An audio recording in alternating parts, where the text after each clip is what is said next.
Guten Tag und willkommen. That means good afternoon and welcome in German. We are thrilled to have you all here today for the West Virginia Youth Symphony European Tour Send-Off Concert. Obviously, this has been an event that has been years in the making, I think 2+. And there are a number of people that I'd like to thank before we let you hear what we've all come to hear. I would like to thank, first off, I would like to thank these great students who have worked so hard, 55 musicians who have worked over the past 2 weeks intensely for the past semester on this repertoire. I'd like to thank the Board of Directors of the West Virginia Youth Symphony for helping us make this a possibility with fundraising and support, and we could not have done it without our volunteer board, so a special thanks to them. I'd like to thank Tom Beal of ACNS, who has been an amazing leader for this tour. He did serve for 10 years as the president of the West Virginia Youth Symphony and is still now a board member and has worked tirelessly to plan a culturally and musically amazing tour for these young people and the 33 folks we have coming with us. I'd also like to thank Mike Keller, who is the president of our board of directors, our terrific conductor, Robert Turiziani, and Ian Jesse, particularly, who helped a great deal with preparing these kids over the past 2 weeks. We will leave in 2 days, and our travels will take us to Budapest, Hungary, Banska Bystrica, Slovakia, Krakow, Poland, Brno in the Czech Republic, and Vienna, Austria. This concert will be the same as those that we perform in Hungary and Austria. Our concert in Slovakia is a little bit different. We've added the Slovakian national anthem, and we will be performing with members of the Belo Conservatory Orchestra there in Slovakia. So, again, just an amazing thanks, and we wish that you all send us good wishes as we head off on this tour. And what I'd like to do now is to welcome Mike Keller to the stage, the president of the West Virginia Board of Directors.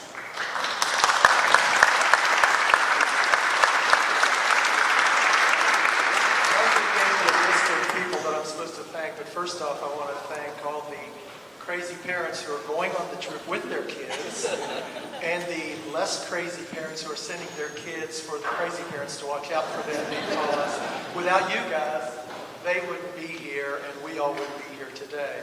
I'd also like to thank Marjorie and Tom for all the logistics and the other folks who worked on this trip. If you had seen the email flying back and forth between all of these folks about the stuff that has to be done besides teaching these kids how to play, you'd probably think that they were crazy. And I'd like to thank the members of the Symphony Board who worked on fundraising, because without them, we wouldn't have been able to send these young folks on this trip. They did a lion's share of work, and that leads to the list of folks. First off, I'd like to thank Jackson Kelly, who is sponsoring our concert here today in the Clay Center.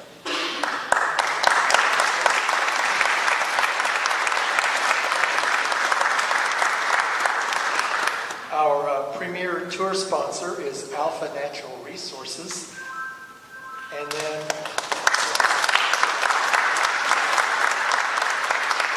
our other premier sponsors are ACNS Incorporated, the U.S. Embassy in Slovakia, and NiSource. Our other corporate sponsors include Statewide Services, Federated Jewish Charities of Charleston, Women's Club of Charleston, Pioneer West Virginia Federal Credit Union, Clay Center Board of Education, and the West Virginia Department of Education and the Arts.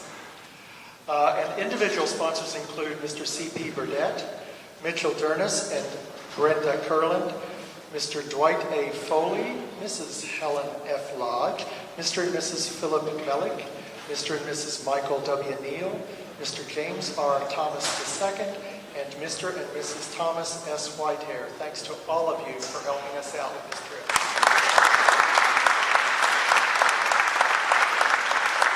And it's my pleasure to introduce the maestro, Robert Turiziani.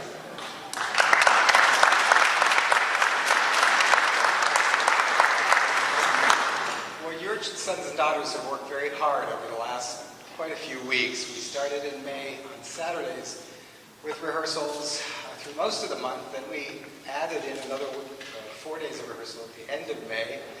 Then we spent all of last week at very, very lengthy rehearsals with the whole group. And I think that it paid off very well, as you'll hear in a couple of minutes. One of the reasons we're playing in here is because we've never played in here before.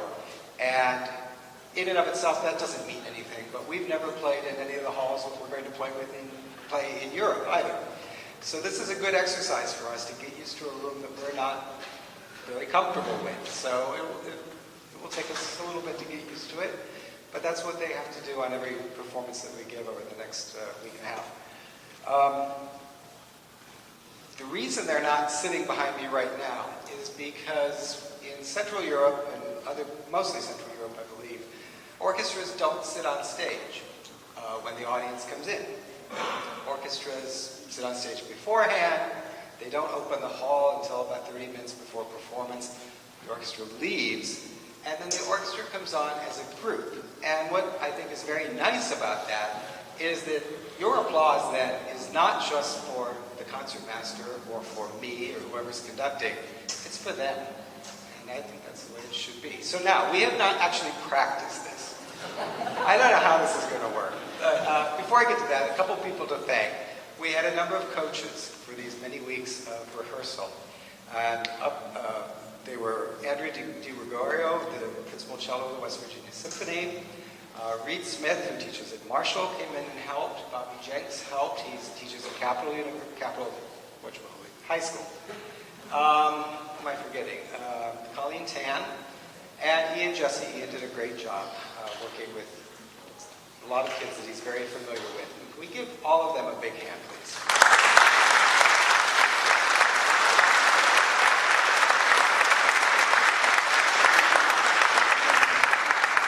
We'll have one more in a minute, but I want to see if I can get these kids out here. Now, try.